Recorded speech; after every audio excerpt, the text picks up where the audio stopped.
All right, everyone, welcome back. Ready for another deep dive? Always ready. Awesome. So today, we're going to shift gears a bit. We're still in the fast-paced world of Formula One. We're moving away from the track itself. Yeah, exactly. We're going behind the scenes into like the offices and the rule books. The corridors of power. Yeah, there you go. Because there's some serious drama unfolding that's impacting, well, the whole image of F1. It's a bit of a shakeup. Yeah, a shakeup for sure. So think of it like this. You've got this super high-stakes sport, right? Millions of dollars, passionate fans. And some big personalities, to say the least. Oh, yeah. Some of those drivers, they're not afraid to say what they think. But now, at the top, we have Mohammed bin Sulayem, president of the FIA. And it's a vision. Big time. He wants to change how F1 is perceived, how it's seen by the world, and he's making moves. We're talking about cracking down on bad language. Rethinking how drivers are punished. And honestly, yeah, he's stirring up some controversy along the way. There's bound to be some pushback. Oh, absolutely. So buckle up, everyone, because today we're figuring out what happens when the president of F1 tries to, like, clean up the sport's image. And how the drivers are reacting. Exactly. All Okay, right. so first things first. We've got this article, right? And it paints this really interesting picture. Ben Sulayem is at the Jarama racetrack in Madrid. Okay, drama, got it. But he's not down on the track. He's up in the control tower. Speaking from the control tower, Oh, actually. wow, that's a statement, right? Yeah, very symbolic. Like he's overseeing everything. Totally. Yeah. So he's there for a meeting with race officials. Right, a whole summit of them. But get this, he's also presenting a report, like a whole report, on combating online harassment. It was inspired by something that happened to a Spanish official, some online abuse. Oh, wow. Okay, so he's taking that seriously, huh? Very much so. Interesting. Okay, so Ben Sulayem in the control tower laying down the law. And one of the biggest things he's changing is, you ready for this? Swearing. Can you believe it? A 40,000 euro fine for drivers who use foul language during races. 40,000. That's like a down payment on a house? And if it happens 3 times, a 1-month suspension. Whoa, they're not messing around. So obviously Ben Sulayem is serious about this. But why? What's the big deal with a little bad language? Well, he sees it as a bigger issue. He views the F1 drivers as, like, global ambassadors for the sport. Right, they're the faces everyone sees, the ones on TV the kids look up to. Exactly. And he thinks too much swearing makes F1 look, well, dirty. Dirty. That's the word he uses. Unprofessional, you know. And he thinks it could turn off sponsors, parents, younger fans. So it's about image, projecting the right image. Very much so. He wants the drivers to be disciplined, to remember their role models, especially given how much they're earning. Yeah, makes sense. They are making millions after all. Millions. And it's funny, even Toto Wolff, he's a team principal, right? Right. He was saying that he was surprised, like really surprised, to hear his own kid, his young son, using some choice words. That he picked up from the F1 driver. Exactly. So it's not just Ben Sulayem sitting in an office, Yeah. you know, making up rules. It's impacting families. Yeah, it's real. So is he being too strict, or is he right to try and clean up F1's image? What do you think? It's tough. F1's always had this raw, you know, unfiltered energy. Maybe swearing is part of that. Yeah, for sure. But if it's pushing people away, Then he might have a point. it's a tricky situation. Like, how do you keep that excitement, that edge, without it becoming, you know, a total free-for-all? Exactly. And this is where some of his other changes come in. He's not just focused on language. He's looking at the race directors, too. Oh, right, the race directors. There was that whole thing with Niels Wittich, wasn't there? Yep. He's out. Out. And Ben Sulayem's bringing in new people, right? New blood, I think he called it. And there might be multiple race directors going forward. Multiple. Wow, that's a big change. Why do that? Well, it seems like he wants a system that's less about one person's opinion, you know? More checks and balances? Yeah, less personality-driven, more consistency in the decisions. I see. So Yeah. less room for controversy and accusations of bias. Exactly. More professional, more transparent. So it sounds like he's trying to make the whole system less about individual personalities and more about, you know, clear rules and consistent decisions. Yeah, like a well-oiled machine. Less room for arguments and controversies. Makes sense. And then there's that whole thing with Johnny Herbert, right? Right, he was a race steward. But he's also a commentator, like a media guy. And the FIA has this rule, you can't be both. Too much potential for a conflict of interest, I guess. Yeah, you can't be calling the race and judging it at the same time, right? Exactly. So Herbert chose to keep doing his media thing. Which meant he had to step down as a steward? Yep. Wow, so Ben Sulayem's really shaking things up. New rules, new officials, know everything. And he's clearly putting a big emphasis on professionalism and making sure everyone's accountable for what they do and say. Yeah, no more Wild West, I guess. But here's the big question. How are the drivers taking all of this? Well, I mean, it's a mixed bag, right? Yeah, I bet. You've got these super competitive guys used to being in the spotlight, expressing themselves. It's got to be a tough adjustment. Some of them are definitely seeing it as an overreach, like their freedom of expression is being stifled. Yeah, don't tell me what I can and can't say, that kind of thing. Pretty much. But then there are others who, you know, they seem to get it. They understand why F1 needs to present a more polished image, a more professional face to the world. It's like growing up a little, isn't it? Yeah, kind of. They're incredible athletes, these drivers, at the top of their game. But they're also role models, whether they realize it or not. Totally. Millions of people watching their every move, hanging on their every word. And it's not just the fans either. Think about the sponsors, the big companies pouring money into the sport. They want to be associated with something positive, something that reflects their values. Right, so if F1 starts getting a reputation for being, like, too edgy or too controversial, that could scare off potential investors.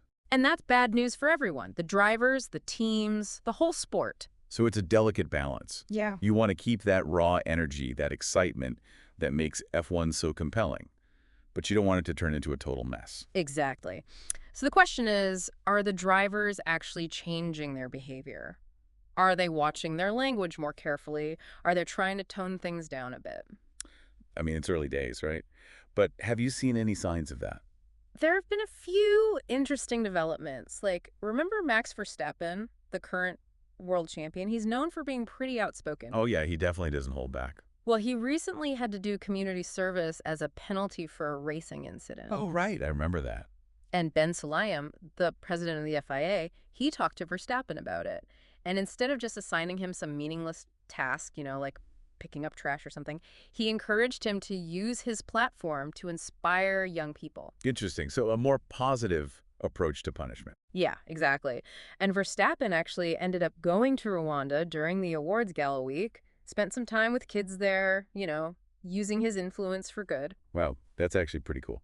So maybe Ben Sulayem's not just about being strict and cracking the whip. It seems like he's trying to get the drivers to think about the impact they have, the responsibility that comes with their position. He wants them to be ambassadors for the sport, both on and off the track. So it's not just about cleaning up F1's image, it's about fostering a sense of respect and responsibility within the sport itself. Exactly. He wants the drivers to be celebrated not only for their incredible skill and talent, but for their conduct and their character as well. I mean, that makes sense, right? It creates a more positive environment for everyone involved, the drivers, the fans, the sponsors, the whole F1 community. And ultimately, it could lead to greater stability, long-term growth, and a more globally respected image for the sport.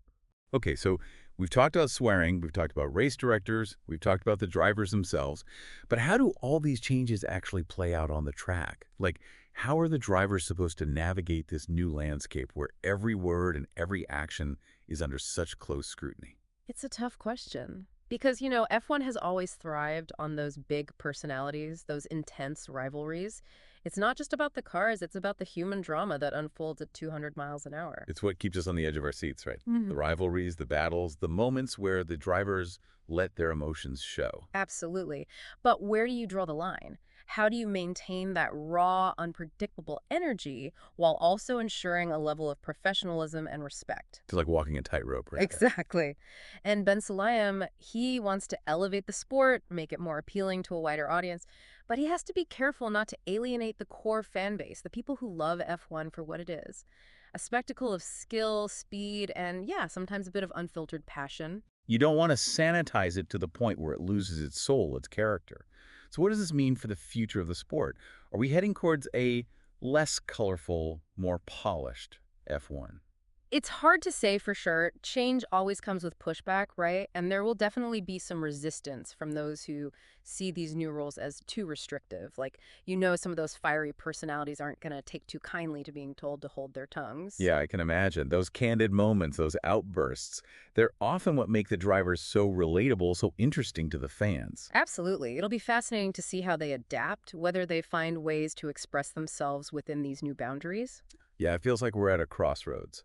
On one hand, there's this push for greater professionalism, for a cleaner, more respectable image. But on the other hand, there's this risk of losing some of that raw, unfiltered energy that makes F1 so exciting. And that raises a really important question for all of us. What do we, as fans, value most in Formula One? Is it the raw competition, the nail-biting action, the unfiltered personalities? Or is it the professionalism, the sportsmanship, the sense of respect among competitors? Maybe it's a bit of both, right? We want the drivers to be fierce competitors, pushing each other to the limit.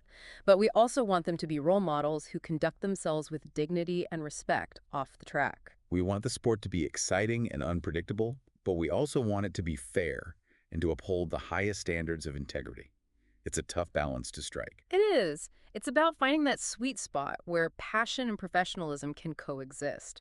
And to achieve that, it's going to take a collective effort. It's not just up to Ben Sulayem and the FIA. It's on the teams, the drivers, and even us, the fans, to shape the future of the sport. It's a reminder that even in this world of cutting-edge technology, multi-million-dollar contracts, and global sponsorships, the human element is still at the heart of it all. The personalities, the rivalries, the emotions, that's what makes F1 so captivating. It's a wild time for F1, that's for sure. Yeah. Its whole push for a more, buttoned-up image. But then you've got this history of, like, fierce rivalries and drivers who just say what's on their minds.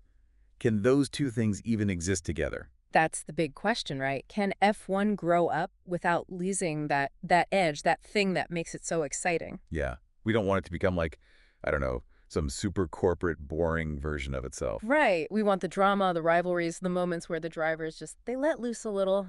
Totally. That's what makes them feel real, like actual people. But then there's the flip side.